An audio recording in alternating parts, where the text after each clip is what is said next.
امام علی مقام کی وہ مورل وکٹری ہے جو قیامت تک باقی رہے گی کہ امام علی مقام کے ساتھ 2 محرم سے لے کر 10 محرم تک ایک شخص ادھر سے ادھر نہیں گیا، جبکہ موت یقینی ہے۔ حضرت مسلم ابن اوسجا کی شہادت ہوتی ہے، وہ اپنے ساتھیوں سے یہ کہہ کر جام شہادت نوش کرتے ہیں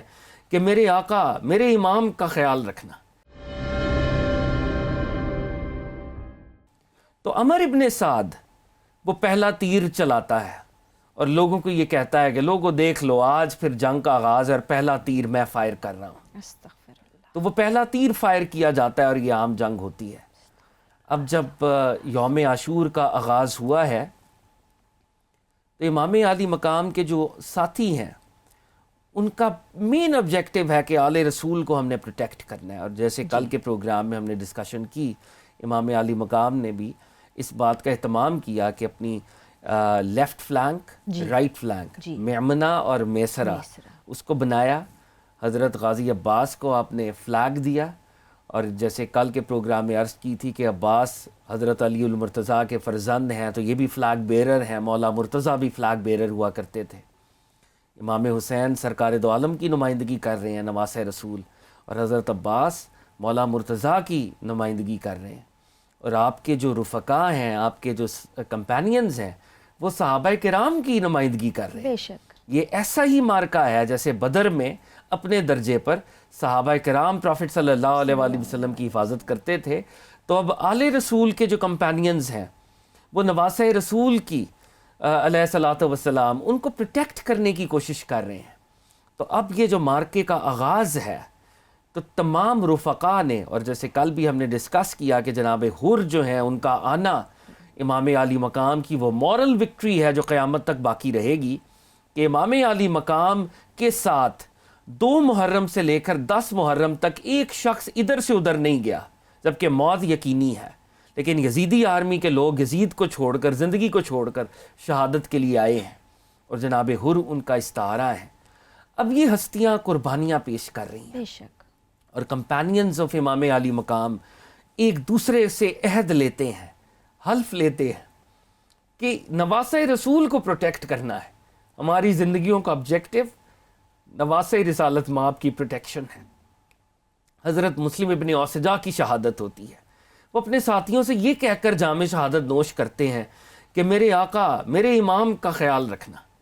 اور سب سے پہلے خود قربان ہونا۔ ایسا نہ ہو کہ تم زندہ رہ جاؤ اور امام علی مقام کی شہادت ہو جائے۔ ایک دوسرے سے یہ عہد و پیمان ہو رہے ہیں۔ جناب مسلم ابن اوسجا کی شہادت ہوئی، زہیر ابن کین کی شہادت ہوئی، حبیب ابن مظاہر کی شہادت ہوئی،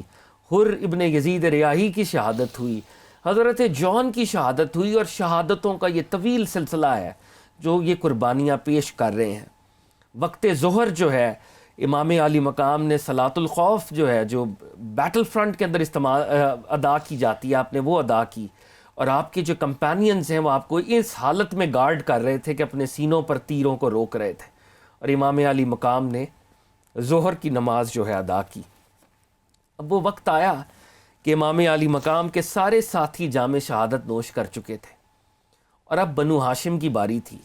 اہل بیت رسالت مآب کی باری تھی۔ تو امام علی مقام نے سب سے پہلے اپنے بیٹے کی قربانی کو پیش کیا، اور وہی بیٹا علی الاکبر، جن کے بارے میں یہ کہا جاتا ہے کہ وہ فزیکلی ایک امبوڈیمنٹ تھے امام علی مقام کے، یہ بیٹے پروفٹ صلی اللہ علیہ وآلہ وسلم کے، وہ باہر تشریف لائے ہیں، اور جس طریقے سے ان کو شہید کیا گیا ہے، یہ میں نے جیسے آپ کے سامنے علامہ جریر طبری کی ٹریڈیشن رکھی۔ علامہ جریر طبری ہماری امت مسلمہ کے سب سے بڑے مفسر قرآن، سب سے بڑے مورخ، اور حافظ عماد الدین کثیر، جن کی تفسیر ابن کثیر ہر عالم کے پاس ہوتی ہے، ان کی ہسٹری کی کتاب سے اگر میں کوٹ کروں تو فرماتے ہیں کہ جناب علی الاکبر جب آئے میدان میں تو لوگوں نے یہ کہا کہ جی ان کو ہم شہید کریں گے، تو وہ یہ کہہ رہے تھے، بیت اللہ کی قسم، ہم نبی صلی اللہ علیہ وآلہ وسلم کے قریب ہیں، ہمیں اللہ رب العزت نے وہ بایولوجیکل نسبت عطا کی ہے کہ ہم سرکار دو عالم کے خاندان والے ہیں، اور لوگوں نے کہا کہ ہم ان کے اوپر حملہ کریں گے۔ ان پر نیزہ چلایا گیا، نوجوانوں نے ان کو گھیر لیا، وہ جو یزیدی واریئرز تھے، اور علامہ جریر طبری نے ریکارڈ کیا. آج میں حافظ عماد الدین کثیر کا ورژن پڑھ رہا ہوں. حافظ عماد الدین کثیر نے ریکارڈ کیا اپنی تلواروں کے ذریعے جناب علی الاکبر کو ٹکڑے ٹکڑے کر دیا. ایک والد کے سامنے ان کے اس بیٹے کو جو بظاہر سرکار دو عالم علیہ الصلوۃ والسلام کی شبیہ پاک تھے، ان کو اس طرح سے شہید کیا گیا. اور امام علی مقام نے ان کے جسم پر جب تشریف لے کے گئے تو آپ نے بھی دعائے ضرر فرمائی اور کہا کہ جن لوگوں نے تجھے قتل کیا ہے ان کو اللہ کی رحمت کبھی دستیاب نہ ہو، ان کو کبھی اللہ کی رحمت نہ ملے. اور اس موقع پر علامہ جریر طبری بھی ریکارڈ کرتے ہیں، حافظ عماد الدین کثیر بھی ریکارڈ کرتے ہیں کہ یہ وہ پہلا موقع تھا کہ بی بی سیدہ زینب بنت علی، بی بی زینب بھی خیمے سے باہر تشریف لے کے آئیں اور وہ جناب علی اکبر کو اس طرح دیکھ رہی تھی، اور امام علی مقام نے ان کو صبر کی تلقین کی اور امام علی مقام ان کو واپس خیمے میں لے کے گئے. تو بی بی زینب سلام اللہ تعالیٰ علیہا بھی اس موقع کے اوپر، جو کہ علی الاکبر کی پھوپھی جان تھیں، وہ پہلی دفعہ خیمے سے باہر تشریف لے کے آئیں.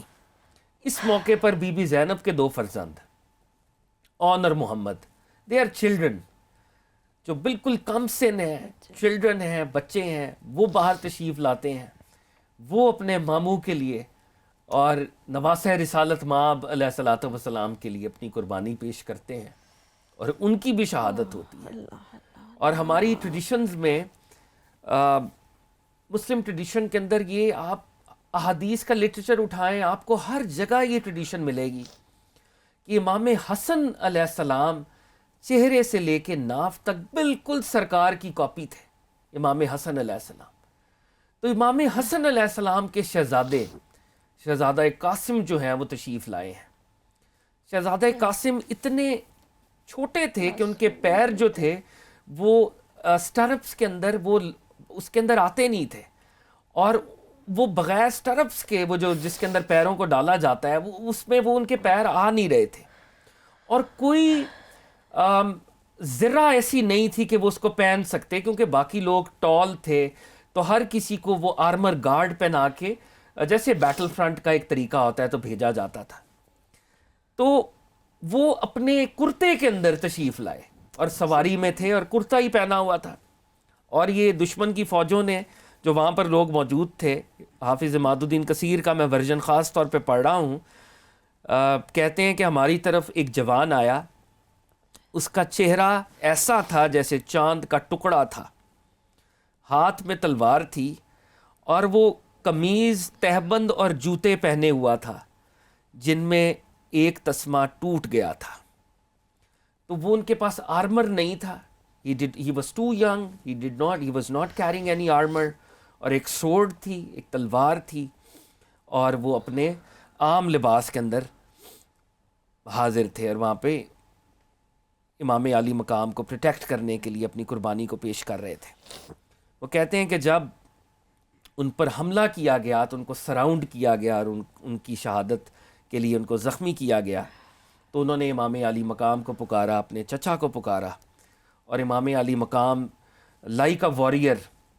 یہاں پہ لکھا ہوا ہے، حافظ عماد الدین کثیر اس کو ریکارڈ کر رہے ہیں کہ ایک شیر کی طرح حملہ آور ہوئے اور لوگوں کو ہٹاتے ہوئے لوگوں کو پیچھے ہٹایا. اور جب لوگوں کو پیچھے ہٹا رہے تھے، یزیدی آرمی کے ساتھ اکیلے امام علی مقام جہاد کر رہے تھے، تو افراتفری مچ گئی. اور یہاں پہ ہمارے حافظ عماد الدین کثیر بھی ریکارڈ کر رہے ہیں کہ آرمیز جو ہیں وہ ایک طرف سے دوسری طرف گئیں، اور حضرت قاسم جو کہ زخمی تھے ان کے اوپر جو ہے وہ زندہ گھوڑے جو ہیں وہ چلائے گئے، اور اس طرح سے ان کی شہادت جو ہے وہ ہوئی. اور امام علی مقام حضرت قاسم کے جسم اطہر پہ جب تشریف لے کے گئے، جب غبار چھٹا، تو امام حسین نے ان کے سر مبارک کو اپنی گود میں لیا ہوا تھا اور فرمایا کہ تیرے چچا کے لیے یہ بات بڑی شاک ہے کہ تو پکارے اور وہ جواب نہ دے سکے. خدا کی قسم، تیرے چچا کے مددگار کم اور اس کے ستانے والے زیادہ ہیں. یعنی جب ان کی شہادت ہوئی اور انہوں نے چچا کہہ کر امام علی مقام کو پکارا، اور جب وہ پہنچے تو شہادت ہو چکی تھی. تو امام عالی مقام نے ان فکروں کے ساتھ آپ کے جسم اطہر کو جو ہے لیا کہ تم نے مجھے پکارا تھا لیکن کیا کروں کہ تم میرے ایک ہیلپرز نہیں تھے اور دشمن زیادہ تھے، تو مجھے معاف کرنا بھتیجے، میں تمہاری بر وقت مدد نہیں کر سکا.